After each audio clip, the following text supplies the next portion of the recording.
Muy bien, muchas gracias, muy buenos días. ¿Cómo están? Bueno, contentos de estar en la casa del Señor con los hermanos, disfrutando de este tiempo de alabanza y también este tiempo donde podemos compartir la palabra del Señor. Mientras ustedes van buscando el pasaje que tenemos designado para hoy, en 1 Corintios 1, del 18 al 31, que es la porción que vamos a compartir en esta mañana, quisiera que recordemos lo que el hermano Cristian nos estuvo hablando en la semana anterior.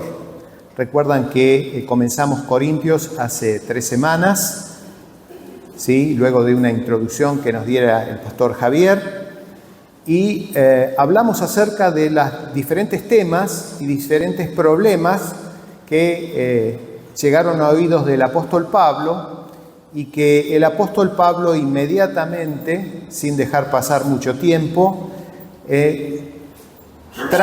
los trata de encaminar y de solucionar a través de la palabra del Señor. Y en este sentido, una enseñanza que nos deja, una primera enseñanza que nos deja es que los problemas deben ser atacados o deben ser tratados, inmediatamente ocurren y se generan para evitar que sigan creciendo y luego sigan teniendo un efecto negativo y en algunos casos de difícil resolución. Aquí el apóstol Pablo está tratando el primer tema de la iglesia, el primer problema, que es la división interna. En lugar de la iglesia diferenciarse de los de afuera, del mundo, estaban comenzando a diferenciarse entre ellos. Entonces algunos decían, bueno, yo soy de Pablo, yo soy de Pedro, yo soy de Apolo, yo soy de Cristo, y esto, en lugar de establecer y de mantener la unidad de la iglesia, la estaba fragmentando. Así que el apóstol Pablo interviene. Ustedes recordarán que Cristian nos habló acerca de la unidad que tenemos en Cristo Jesús. No hay un montón de cabezas, hay una sola cabeza y esa es Cristo. Y en este pasaje que vamos a ver ahora hay una continuidad de la argumentación que el apóstol Pablo está dando a la iglesia para reconsiderar las posturas de estos 4 grupos para que realmente no pierdan la esencia de lo que es su llamado y de lo que es el Evangelio.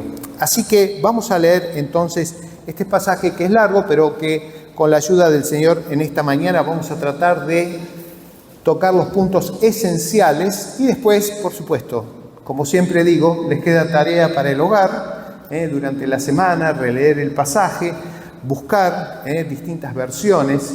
En esta mañana vamos a leer de la Reina Valera contemporánea, pero ustedes van a ver detrás de mis espaldas que yo uso otra traducción.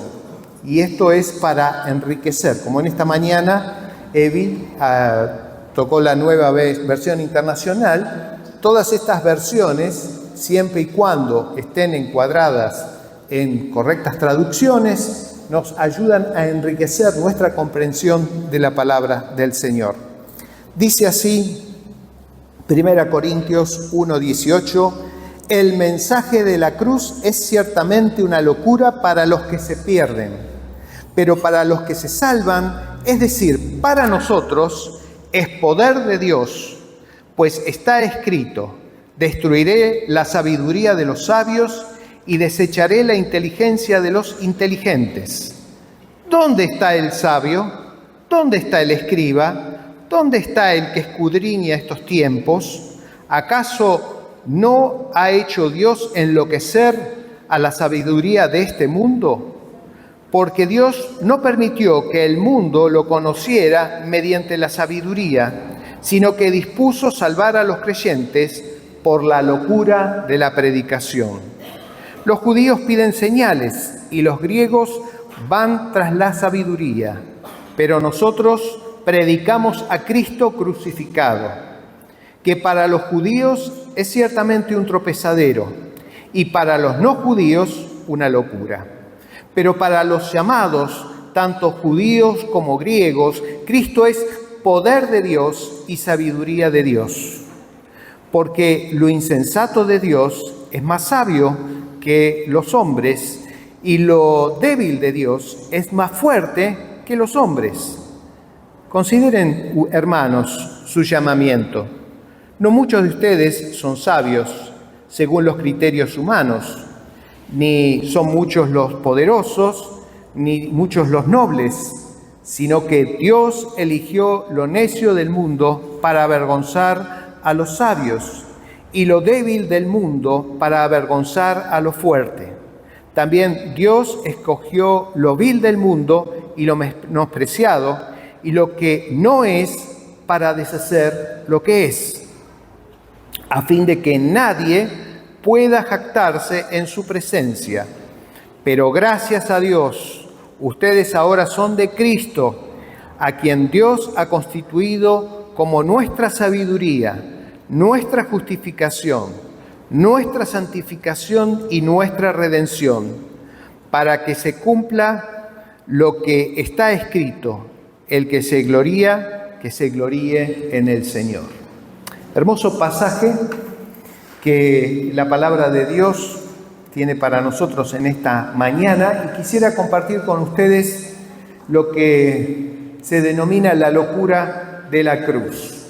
El primer pasaje que vamos a estar viendo tiene que ver con dos versículos, el 18 y el 25, donde se nos habla acerca de este concepto de locura. El 18, el mensaje de la cruz es ciertamente locura. ¿Para quiénes? Para aquellos que no entienden, que no les ha sido revelado por el poder del Espíritu Santo, y que no pueden entender y comprender la esencia del Evangelio del Señor Jesucristo. Dice, pero para los que se salvan, esto es, para nosotros, es salvación.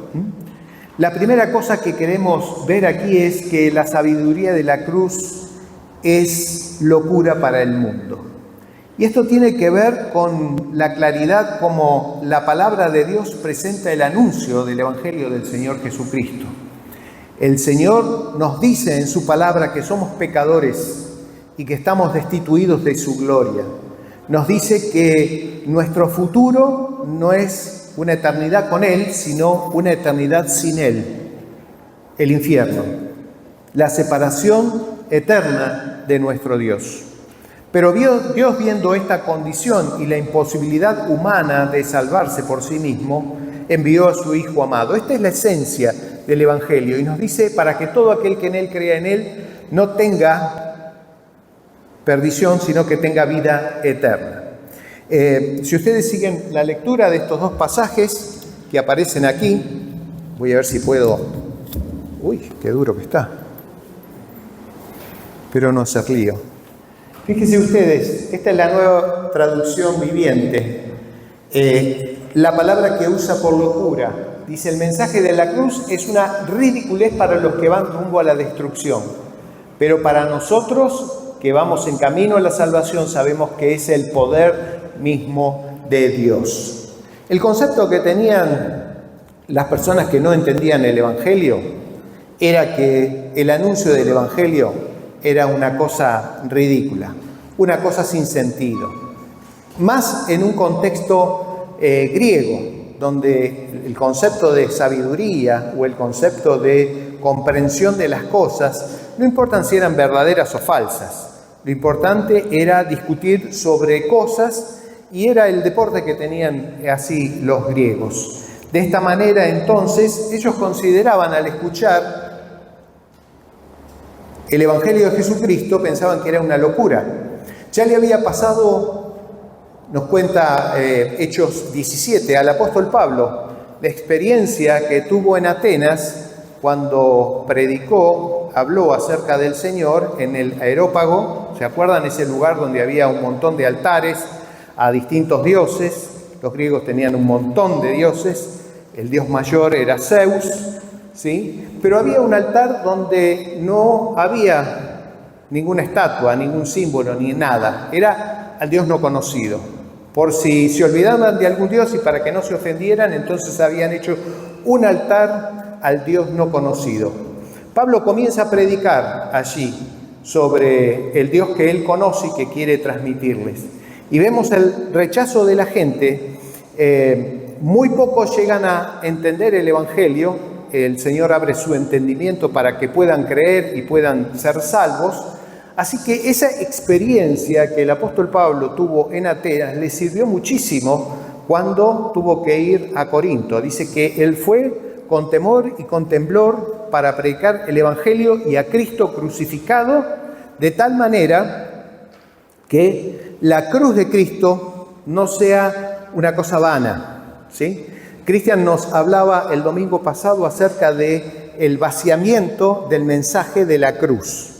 Y esto es una de las cosas que el apóstol Pablo tiene muy en cuenta al desarrollar el argumento que vamos a estar viendo durante esta mañana. Dice el versículo 25, si ustedes lo siguen en su Biblia, dice: este plan ridículo de Dios es más sabio que el más sabio de los planes humanos, y la debilidad de Dios, si hubiera algún tipo de debilidad en Dios, que por supuesto no la hay, es más fuerte que la mayor fuerza humana. De tal manera que el apóstol está haciendo aquí una diferenciación.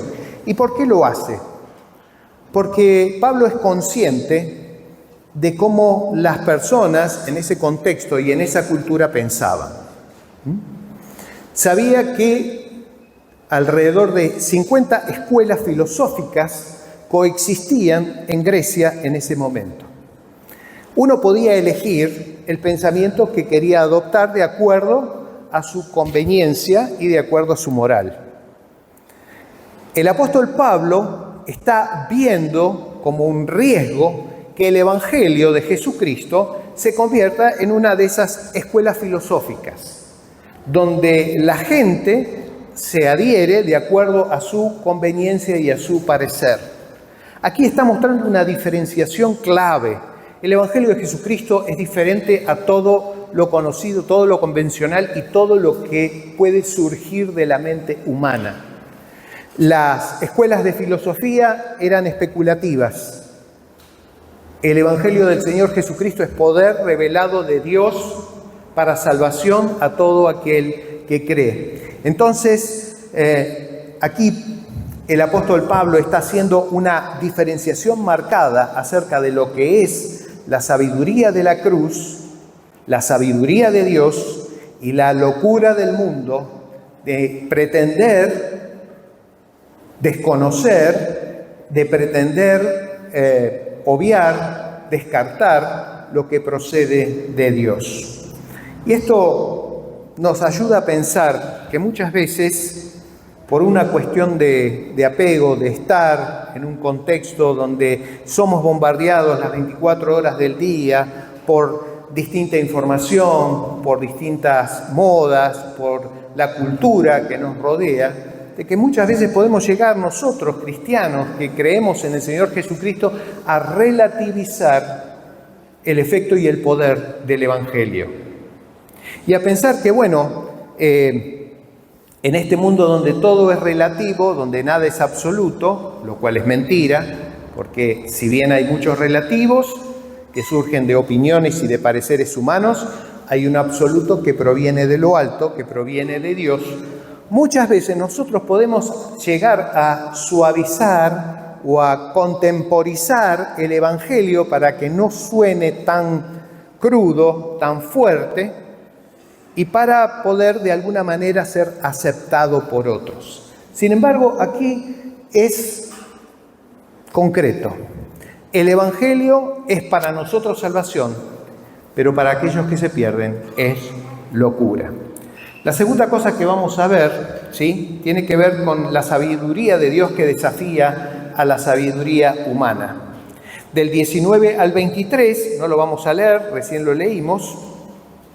Aquí el apóstol Pablo está diciendo que no solamente Dios lo hace en este momento, sino que lo ha hecho en la antigüedad, y toma pasajes del libro de Isaías para hablar de lo ridículo que es las pretensiones humanas de querer con la sabiduría anticiparse a los tiempos.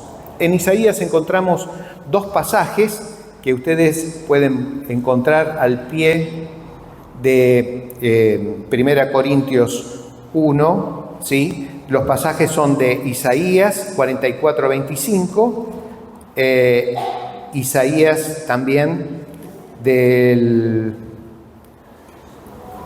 44, ¿sí? Del 44 en adelante. Ustedes van a observar en esos pasajes cómo Dios se burla de aquellos que pretenden predecir el futuro y las cosas que van a ocurrir.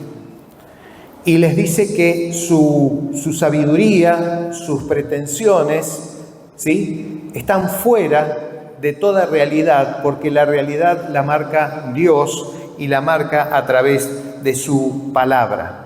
Así que pretender anteponerse a la sabiduría de Dios con la fragilidad de la sabiduría humana es ciertamente una rigidez. Y lo que ellos llaman locura es en verdad salvación, pero lo que ellos piensan en verdad desde la mirada de Dios es una total locura. La sabiduría humana siempre se basa en el ego, en el poder y en el control. Siempre se exalta a sí mismo, siempre trata de brillar por sí mismo y no da lugar a Dios, y si da lugar a Dios lo relativiza o lo empequeñece. Sin embargo, la sabiduría de Dios siempre enaltece al Señor Jesucristo. Por eso es que nuestro énfasis, como el de Pablo, es predicar a Jesucristo y a este crucificado. Y gloria a Dios porque no quedó en la cruz, gloria a Dios no quedó en la tumba, Él resucitó, Él vive y su poder es transformador para cambiar no solamente nuestra relación con Dios, pasar de la condena a la salvación, sino también para ayudarnos en nuestro diario vivir. La pregunta aquí es, ¿quién nos está guiando todos los días en nuestras decisiones, en nuestro caminar? Tomamos decisiones basadas en lo que nosotros pensamos, suponemos, creemos, en lo que nos dicen, o buscamos el consejo de Dios. Si buscamos el consejo de Dios, sabemos que tenemos asegurada la respuesta, que siempre será para la gloria de Dios y para bendición de nuestras vidas.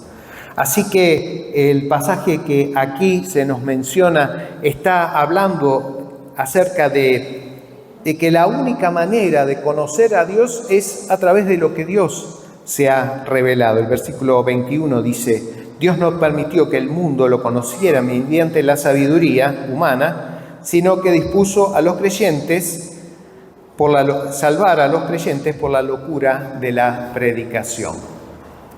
Y el apóstol Pablo está diciendo algo claro. Si bien aprendimos, ¿se acuerdan cuando estudiamos Romanos capítulo 1?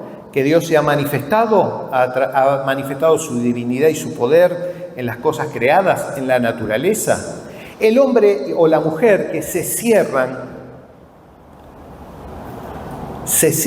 al hecho de buscar a Dios, aún no pueden detectar en la naturaleza la mano y la presencia de Dios.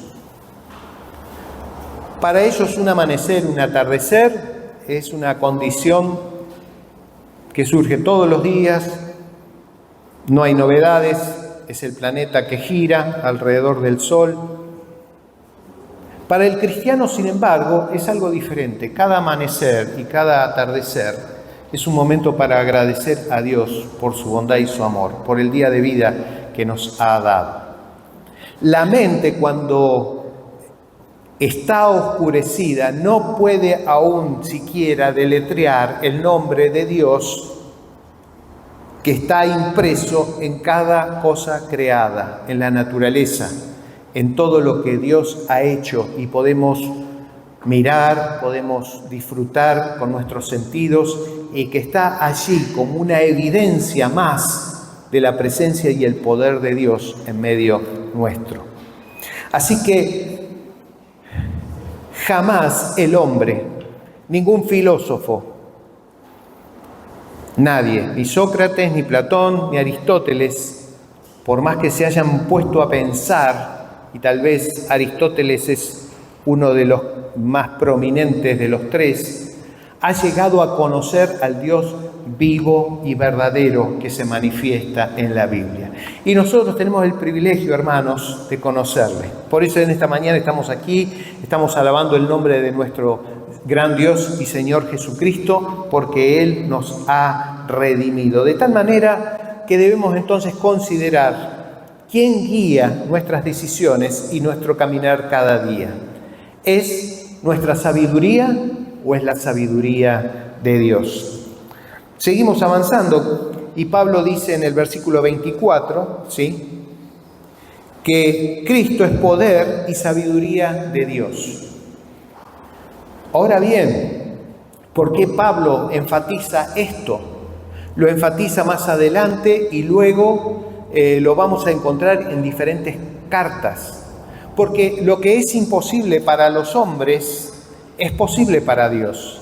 Porque Dios, a través del Señor Jesucristo, revela no solo su amor, sino su poder transformador. Porque a través de Jesucristo revela la sabiduría eterna de Dios, de diseñar un plan de salvación para el hombre pecador. Es allí donde Pablo queda admirado y quiere transmitir esto a los hermanos. Hermanos, no hay punto de comparación entre lo que es el poder y la sabiduría de Dios y todo lo demás. El sumum, lo más grande, lo más excelso que podemos encontrar está en la persona de Jesús y en el poder desplegado por Dios a través de Él y en la sabiduría a través de la cual Él nos ha salvado. Y habla de la locura de la predicación. Y hace una diferenciación. No es el método, la predicación lo que salva. Pablo enfatiza aquí que es el contenido de lo que se predica. No es la metodología la que hace que el hombre llegue a encontrarse con Dios y a tener una nueva vida. Es la esencia del Evangelio. Y si el Evangelio es alterado o cambiado por algunas de las cosas, ya empieza a ser otro Evangelio, como dice Pablo en Gálatas capítulo 1. Hoy vivimos un tiempo en el cual, como cristianos, debemos perseverar, ponernos firmes en el nombre del Señor para proclamar el Evangelio del Señor Jesucristo tal como nos ha sido dado en su palabra, tal como hemos creído, tal como hemos experimentado salvación en Cristo Jesús. Eso es lo que tenemos que comunicar frente a otros evangelios que proponen ya sea prosperidad o que te ofrecen una fecha y una hora en donde Dios está a disposición tuya para generar un milagro, ¿sí? O donde Dios te va a resolver la vida para que sigas viviendo como quieras, un Dios utilitario, un Dios que está a disposición del hombre para servirlo en sus placeres y en su egoísmo. Así que Cristo es poder y sabiduría de Dios. La fe que usted, hermana, hermano, ha depositado, que vos has depositado en el Señor Jesús, es una fe sólida. Estás en el camino correcto. Es la vida que Dios quiere que conozcas, que vivas y que transites. Es el Señor Jesús. Más allá de Jesús no hay nada. No hay nada. Jesús es lo más grande, lo más maravilloso, lo más hermoso que nos puede pasar y tenemos que estar agradecidos a Dios justamente por eso. Ahora, vamos a algo que tal vez nos llama la atención, el siguiente, es que Dios hace un llamado a los insignificantes.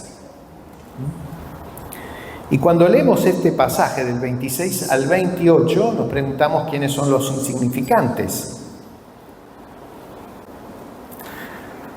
Bueno, pasó hace algunos años atrás, muchos años atrás, que una persona, un creyente de muchos años de la iglesia, no se consideraba dentro del grupo de personas insignificantes a las cuales Dios ha llamado a salvación para que la gloria sea totalmente de Él. Esta persona pensaba en otros, pero no se incluía a sí mismo dentro del grupo de personas necesitadas de Dios. Así que es como para pensar, ¿no? ¿Qué tipo de evangelio esta persona había creído y el evangelio que estaba viviendo? Nos presenta aquí un principio que es tremendo. Dios elige a las personas que Él quiere.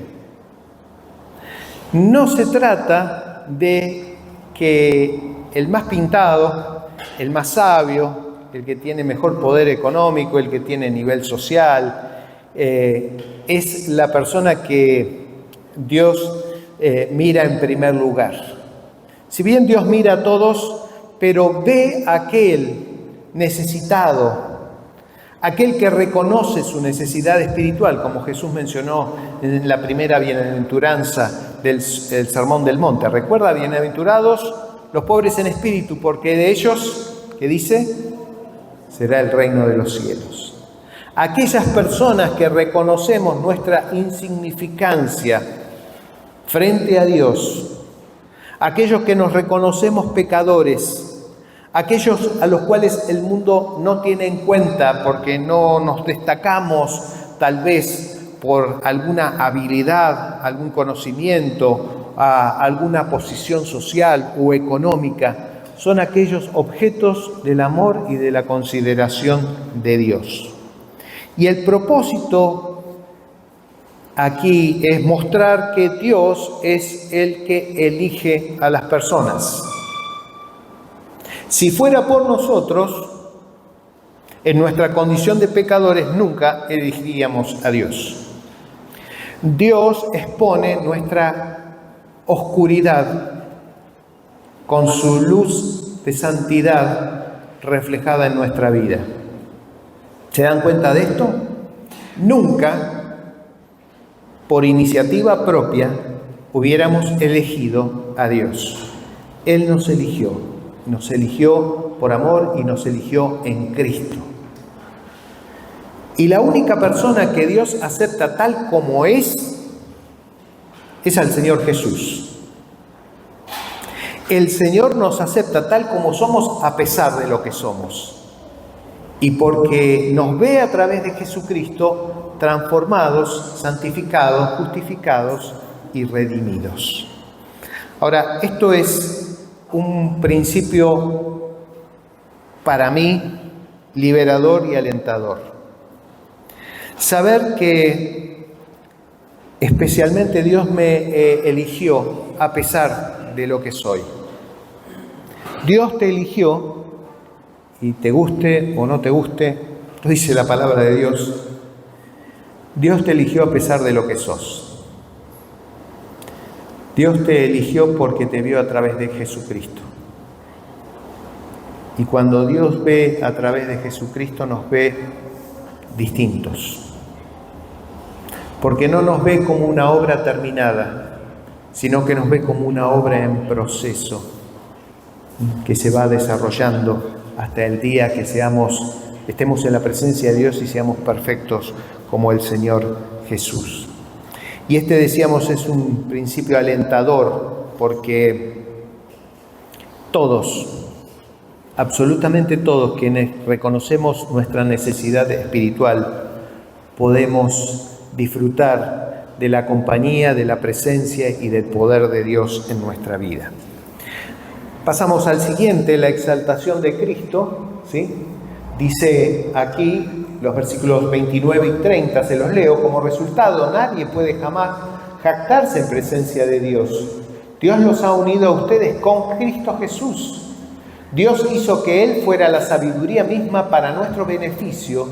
Cristo nos hizo justos ante Él, nos hizo puros y santos y nos liberó del pecado. Vean cómo Dios nos ve a través de Jesucristo, el cual es el único que debe ser exaltado. No hay persona, no hay ministerio, no hay iglesia, no hay absolutamente nada que esté por encima de Cristo. Todo está por debajo de Él. Él es Dios, es soberano, es Señor. Y aquí nos dice que Dios, ¿sí?, nos ha unido a Cristo.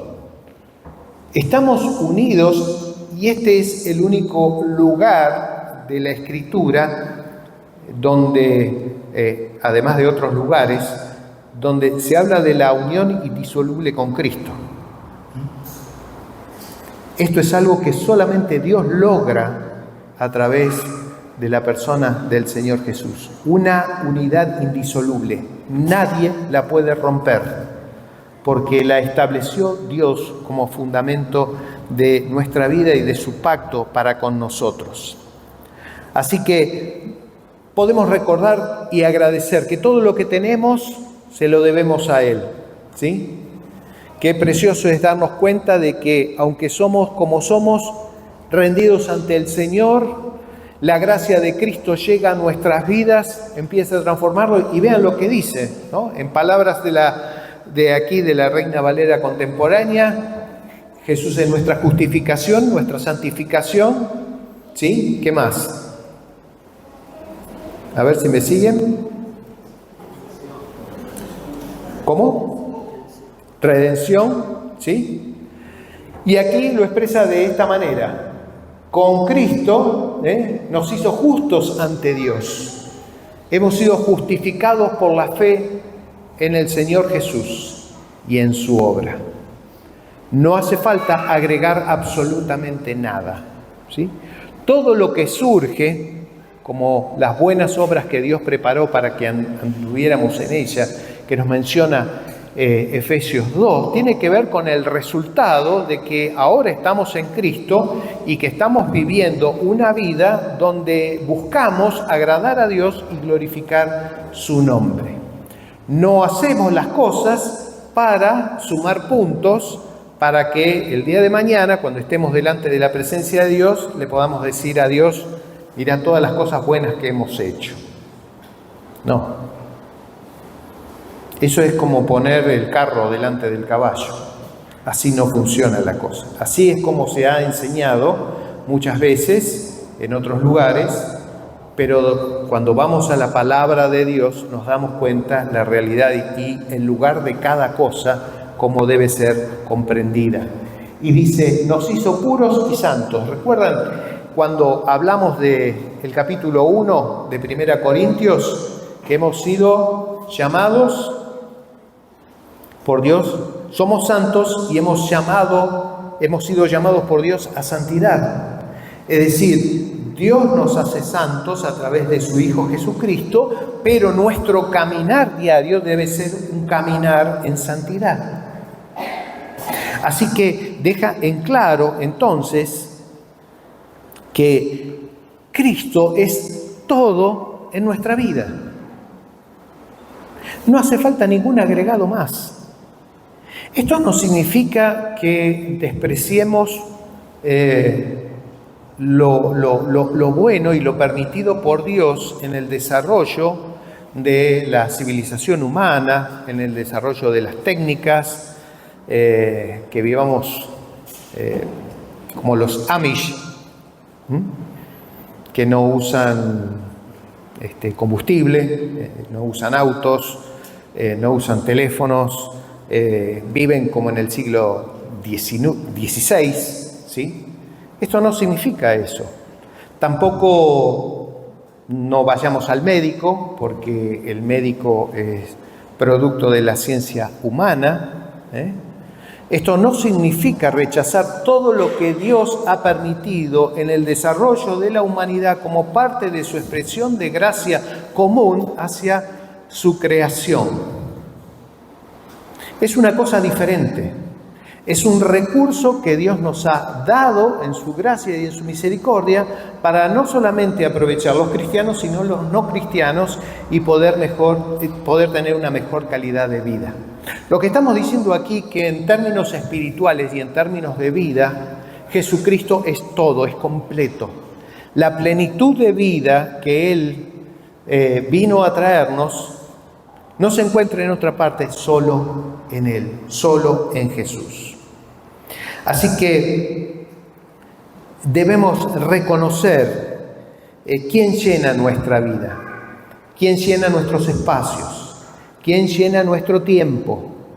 Si es que la pantalla del celular o de la computadora nos insume el tiempo excesivo que nos quita el poder estar con las personas, el poder estar con nuestra familia, el poder estar en nuestros encuentros con Dios, reconocer dónde están nuestras prioridades y dónde está nuestro foco, nuestro fundamento. Nuestro fundamento debe siempre ser Cristo. Y por último, el verdadero orgullo del cristiano está en la cruz de Cristo. Y cuando hablamos de la cruz de Cristo no estamos hablando de dos pedacitos de madera. El mensaje de la cruz de Cristo, que era algo imposible para los judíos y para los griegos, es el contenido del Evangelio del Señor Jesús. Para los griegos era una locura pensar que Dios podría convertirse en hombre, podría morir en una cruz y podría resucitar. Eran ideas inconcebibles, por eso las rechazaban. Para los judíos, la cruz, ¿sí?, era un tropezadero, porque a través de los siglos la idea del Mesías triunfante, conquistador, que venía y sacaba a los romanos y establecía el reino de Israel como antiguamente existía con David y con Salomón, era la esperanza de Israel. Y cuando viene Jesús, alguien humilde, alguien del interior, alguien que predicaba el amor hacia las personas y el amor hacia sus enemigos, hasta el día de hoy es rechazado, justamente porque la idea que tienen acerca del Mesías no cuadra con la idea, con lo que Dios presenta en su palabra. Así que para nosotros los cristianos, nuestro orgullo, si podemos decirlo así, no he encontrado otra palabra, ustedes me van a ayudar. Nuestra satisfacción mayor es el mensaje del Evangelio, es la cruz de Cristo, es Jesús. ¿Qué llena tu corazón en esta mañana? ¿Qué llena tu vida? No es la teología, aunque es buena. Y debemos, si tenemos la posibilidad, procurar, sí, estudiar. No es la filosofía. Hay muchas y variadas. Hay muchas clásicas y también algunas que van apareciendo como modas. Cuidado, filtremos todo a través de la palabra de Dios.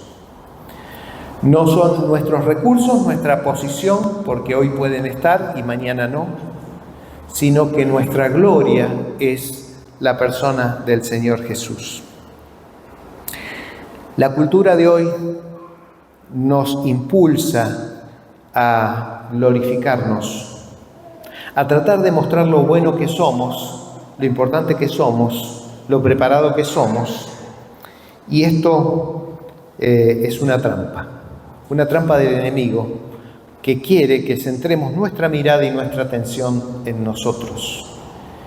Y nuestros ojos están puestos en el Señor Jesús, autor y consumador de nuestra fe, aquel que esperamos conocer cada cuando estemos en su presencia.